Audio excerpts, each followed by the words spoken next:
Hello, dear ones. It is lovely to connect with you all. I want to record a live stream tonight on the subject of the power of self-trust and overcoming the fear of persecution. Hi, Daniela. Good to see you, beautiful. And I'm going to share a little bit of my own experience in this as well. This is a theme that I've been working on, specifically the latter part, recently too. Something I've worked on for years, but I had a layer of it come up again recently. And so I'll speak to that a little bit as well. But firstly, just to talk more generally about the power of self-trust and the experience as a spiritual visionary, which I know many of you who might listen to this resonate with. All of you who are listening to this and recognize the experience of being a spiritual visionary of some kind, and I'll just explain what I mean by a spiritual visionary first of all. A spiritual visionary is somebody who is of a deeply spiritual nature by their very being, who sees things ahead of the crowd, if you will, who sees possibilities that others do not see, and is aware of many different ways that life on earth can be made more graceful and more beautiful and more wonderful, and quite frankly, just better for many different beings through the way in which we choose to live our own lives and through the way in which we interact with others in innovative ways, applying concepts such as deep truth, genuine authenticity, and so on and so forth in our interactions with others around us, and so many other things. And by virtue of seeing things and being aware of things that others are often not aware of, or being aware of or seeing things well ahead of the time which others become aware of them, being a spiritual visionary comes with many different challenges. And I was speaking to a dear friend today about this, and I've also just mentioned something within my own Visionary Spirit program, within a live stream I've just done on this as well, that what happens a lot of the time with spiritual visionaries is that we've been aware of and perhaps have been advocating and speaking to various different things for a very, very long time. And suddenly the world, if you will, or the masses catches up with them.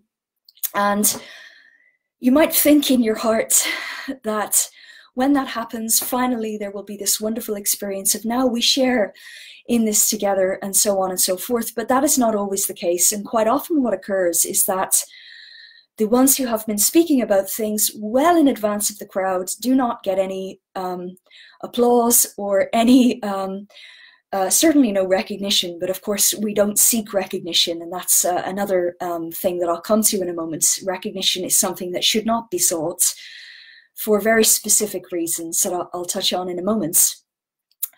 And also you don't get any apologies either for all of the criticism and the ostracism and the persecution that previously you would have experienced for talking about things that were not popular at the time. And I know that many of you listening to this as spiritual visionaries are very aware that you have been championing causes, for example, radical truthfulness since the day you were born, if you will, or,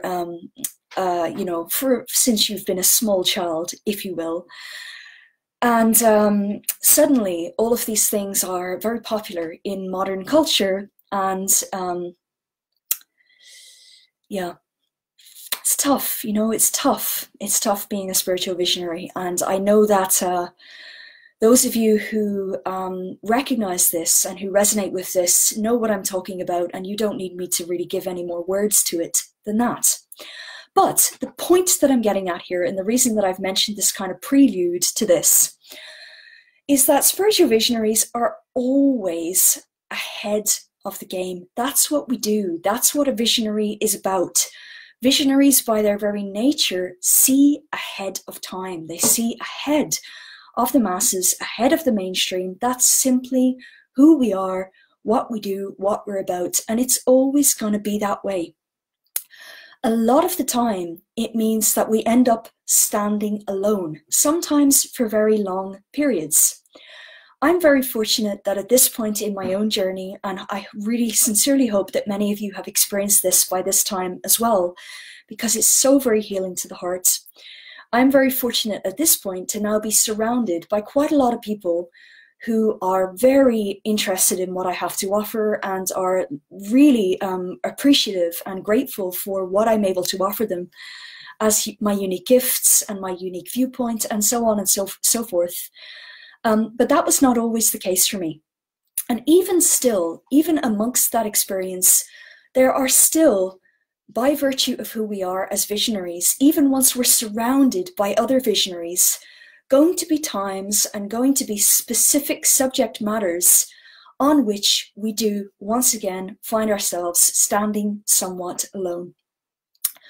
The Seer Almeen, who is my own spiritual teacher, who is my absolute inspiration in life, I adore her, and of course I speak of her work a lot, has many things to say on this. And one of the things that she speaks of, which is actually one of the concepts of the incredible runic system that is one of the things that I teach, it's Almeen's work, the runes of the Infinite Mother, of which there are over 800. It's the most comprehensive, what's the word that I'm looking for? Divination system that exists on the planet by far. Anyway, one of the concepts from one of the runes, I believe it's from the 9th field. There are 9 fields of perception in total, spanning 9 vast ways in which we can view existence, lenses upon existence within this runic modality, but I digress with that. Basically, one of the concepts within the 9th field of runes is about how we should not fear rejection.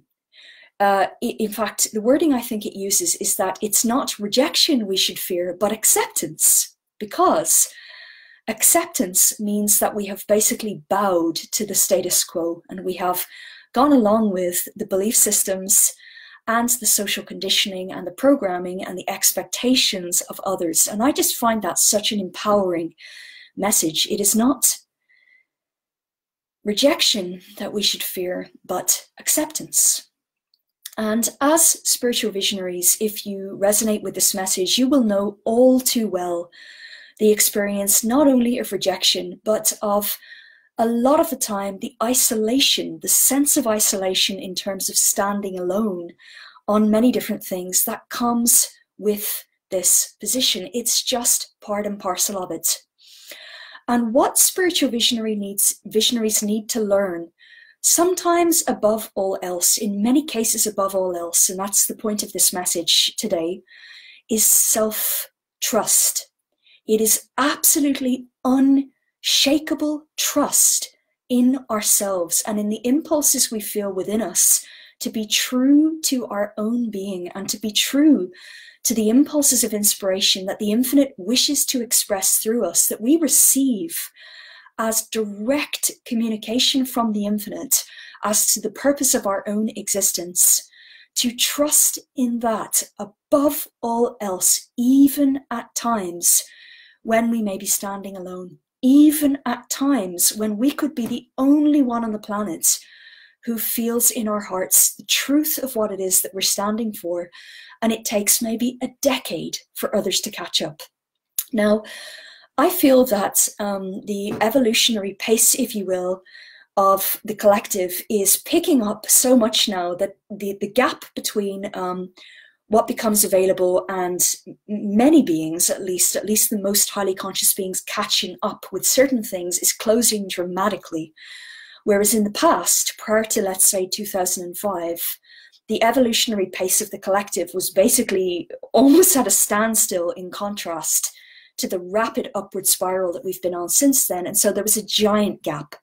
Whereas now, it's much more the case that evolutionary impulses are expressed by the visionaries of the planet, of which there are many, many thousands, and they're picked up a whole lot faster than they were before. So there's less of a gap than there was, and sometimes probably more often than not these days, it's not necessarily going to be a decade before somebody catches up with certain things. But still, there will always be times as visionaries that we are the first one or among the first expressing certain concepts or standing out in certain ways or standing for certain things in certain ways that it is gonna take time for others to catch up with. And even if we are the only being on the planet at any given moment who knows in our heart the truth of what we're standing for, we must trust that. Gone are the days when we needed a middleman, an intermediary, to enable us to have direct communion with the source of life itself. We are now in the privileged position where, if we so choose, through getting programming and conditioning out of the way and listening to the truth of our own hearts, we may commune directly with the infinite through attunement to the quiet whisperings of inspiration that come forth from our own being, from the depths of our soul.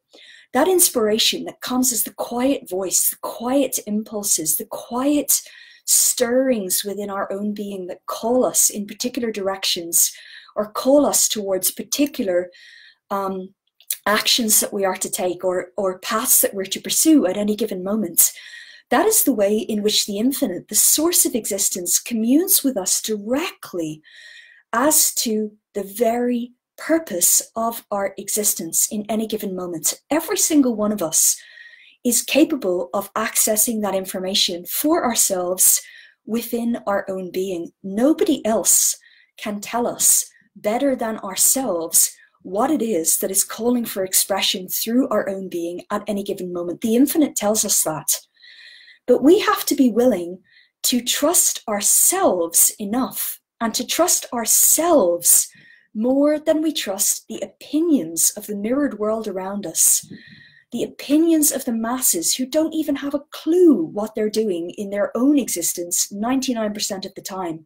We have to trust ourselves and our own connection to our own innate connection to the source of existence within us, the infinite within our own being, that is our true nature, more than we trust anything else. That has to be the first place that we turn to at all times. That has to be our primary relationship in life. That has to be the place that we look. It makes me emotional to speak of it, because this is the truth of my soul. And I'll come to the part in a moment about my own experience of overcoming the fear of persecution, because I'm sure that it will speak to some of you as well. But we have to trust that above all else. That is the truth. That is the core truth. And the truth is created in the moments. The truth is not something that's a static concept that you can say, this is the truth, this is the truth, this is the truth, this is a list of the truth. That's not truth. That's false truth.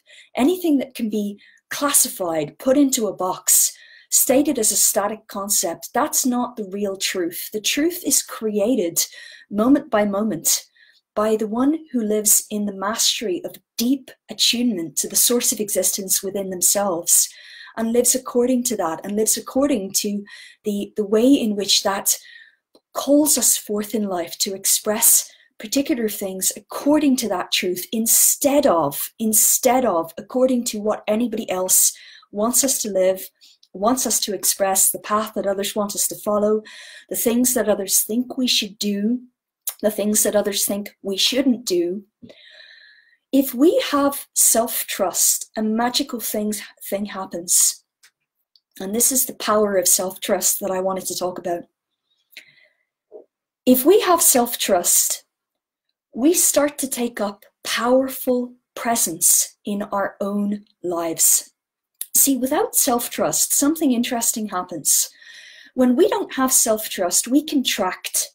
We contract in our presence. We actually shrink our own presence when we don't have self-trust. And what happens then is, within our own existence, we become smaller and smaller and smaller and smaller and smaller of an influence, until the voices and the opinions of everybody else around us becomes louder and louder and louder and louder. And that starts to become, instead of the infinite speaking to us directly, that loud noise of everything and everybody else starts to become the dominating force that takes up our existence, and our own presence shrinks.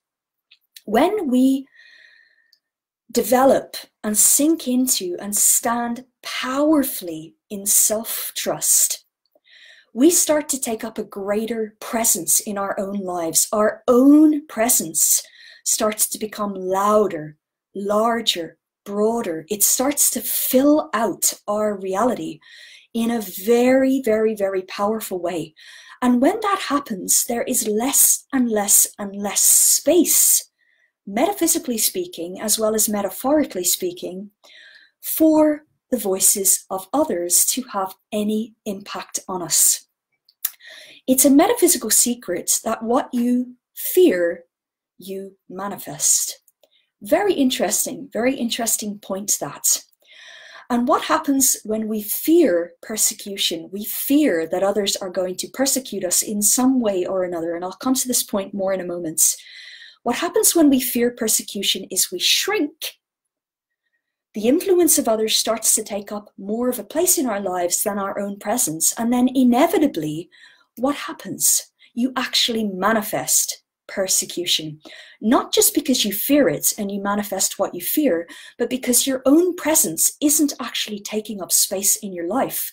And so you're going to be persecuted because you're not loud, you're not powerfully there in your own existence saying, I'm here, this is who I am, this is what I do, this is what I stand for. There's no space for anything else except this. If you don't have that powerful presence, you're going to be persecuted.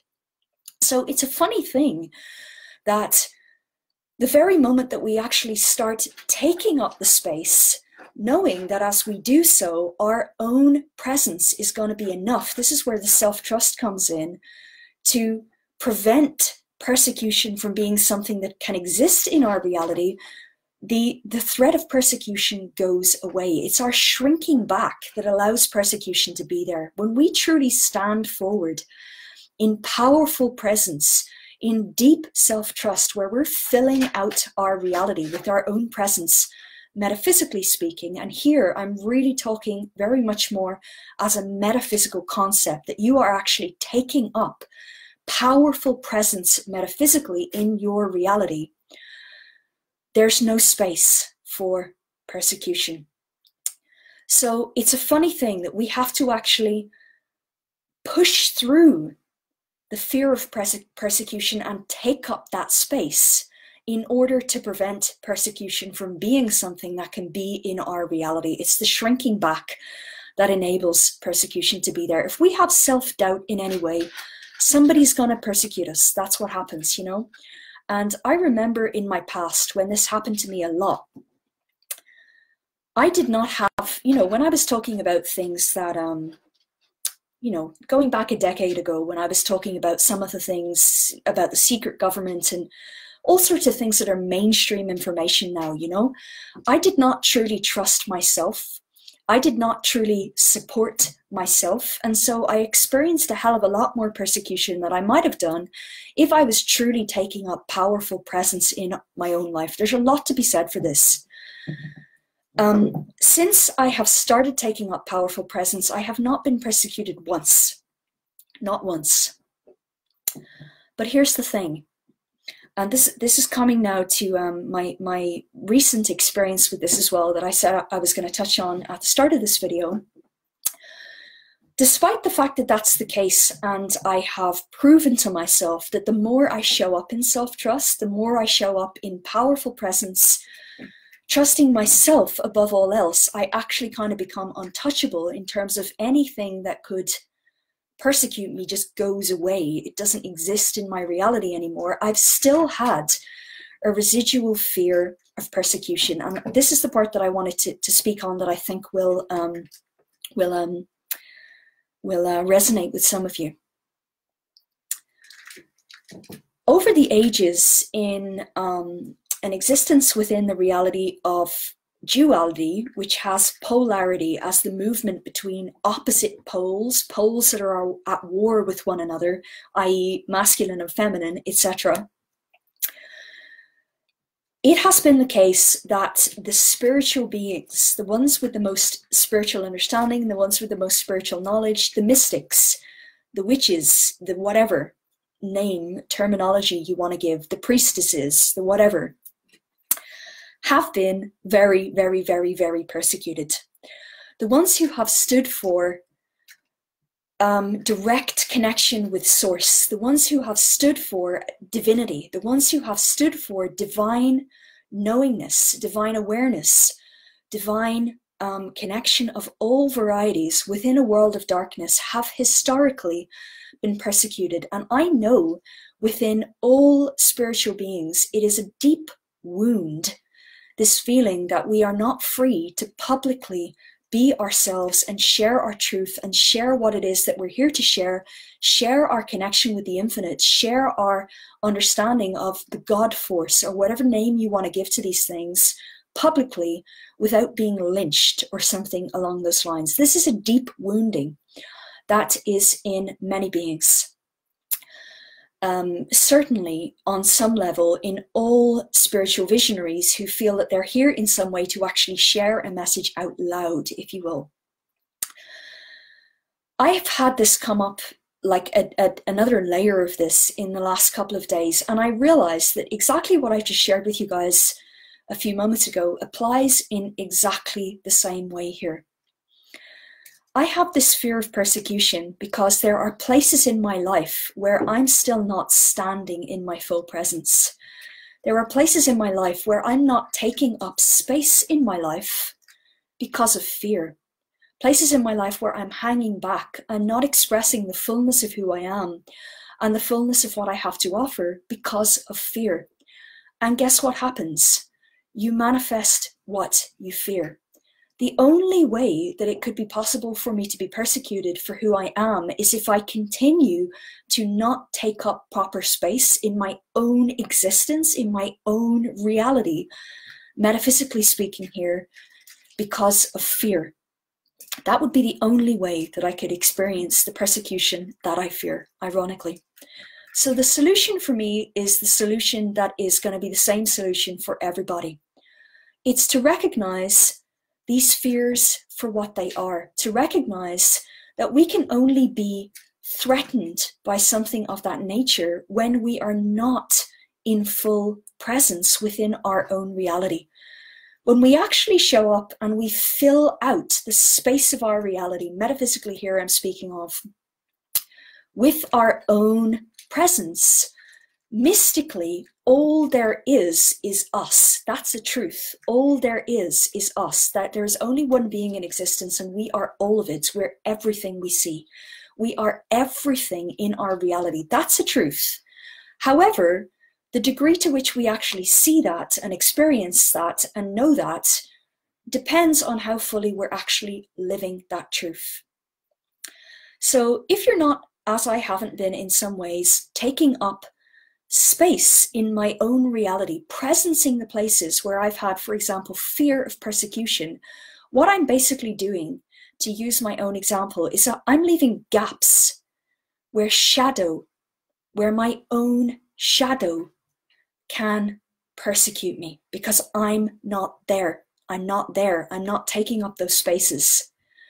As soon as we actually see this for what it is, see these fears for what they are, and we take up presence in the places where we have these fears, we have the fears of our own shadow, our own reflection in some cases, attacking us, persecuting us, condemning us, whatever. As soon as we fill those spaces with our own presence, the shadow goes away. The distorted reflection goes away. The fullness of expression of the song of our unique being fills those spaces. And instead, all we're left with is the resonant song of our own hearts, of our own deeper being. The resonant truth of our own infinite potential is what we see as our reality. It's what takes up those spaces where previously we've hung back because we've been afraid. There's nothing to fear when everything is ourselves. This is the truth. All that you see is you. And if there's something to fear, it's just that there's a place where you are not standing. You are not taking up the space that is yours to fill with your own being. So the overcoming of the fear of persecution, and specifically speaking here of my own experience with this over the last couple of days, this was something that came up for me again, as mentioned.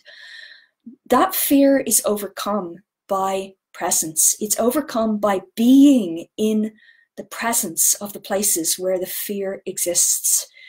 And when we're there, there can be nothing but us. There can be nothing but the truth of our being shining like a luminous beacon in our own reality, where all we see is ourselves, and all we experience is the resounding echo of our own self-trust, the resounding echo of our own self-love, our self-honoring, our self-appreciation, our self-seeing of the unique divine being that we are, of the gifts that we have, of the infinite within ourselves, because that is the truth of who we are. We're the infinite in expression. That is really who we are.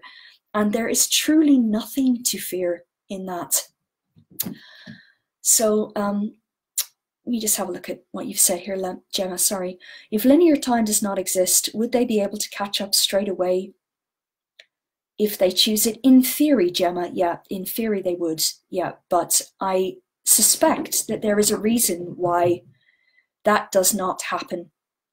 And I don't really want to go too deep into the metaphysics of that just in this video now, because that's not what I wanted to get into. But in theory, yes. But I don't think that that's something that that is necessarily going to happen. And I might speak about that another time. I'm kind of done talking for now, to be honest. So this is all I wanted to share for today. This is another one of, I had something to share and I just wanted to connect with you all.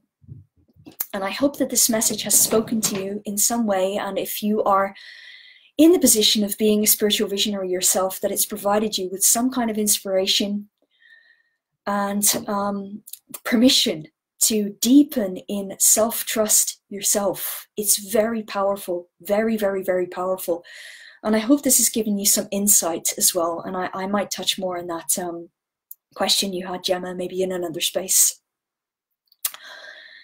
So thank you very much for listening, dear ones. It's so lovely to connect with you as always, and much love. Hope you have a beautiful rest of your day. Bye.